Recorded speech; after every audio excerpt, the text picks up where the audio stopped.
अस्सलाम वालेकुम दोस्तों, डेली अपडेट्स में खुशामदीद। दोस्तों, श्रीलंका से गाल में जारी दूसरे टेस्ट में फवाद आलम ने अपनी 24 रन की मुख्तसर इनिंग्स के दौरान तवील फॉर्मेट में 1000 रन मुकम्मल करने का भी एजाज हासिल कर लिया है। उन्हें ये संग मील अबूर करने में 13 बरस लगे। इसकी वजह मुसलसल टीम से इन आउट किया जाना है। फवाद को टीम से बाहर रखने के मुख्तलिफ सेलेक्टर्स और कप्तानों ने कई जवाब पेश किए, ताहम हर बार कम बैक पर फवाद ने नाकदीन को कारकर्दगी के साथ खामोश किया।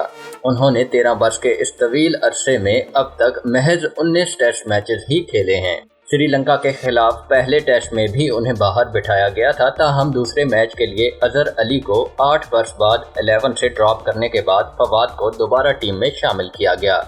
उन्होंने 19 टेस्ट मैचेस की 29वीं इनिंग्स में 1000 रन मुकम्मल करने का एजाज हासिल किया।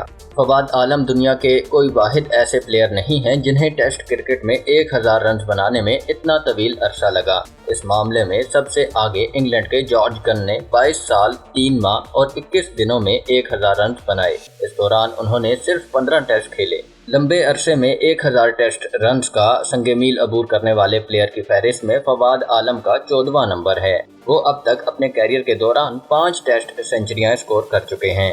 अब तक के लिए इतना ही दोस्तों। मजीद वीडियोस के लिए मेरे चैनल डेली अपडेट्स को सब्सक्राइब कीजिए और बेल आइकन पर क्लिक कीजिए ताकि मजीद आने वाली वीडियोस आप तक सबसे पहले पहुंच सकें। अल्लाह हाफिज।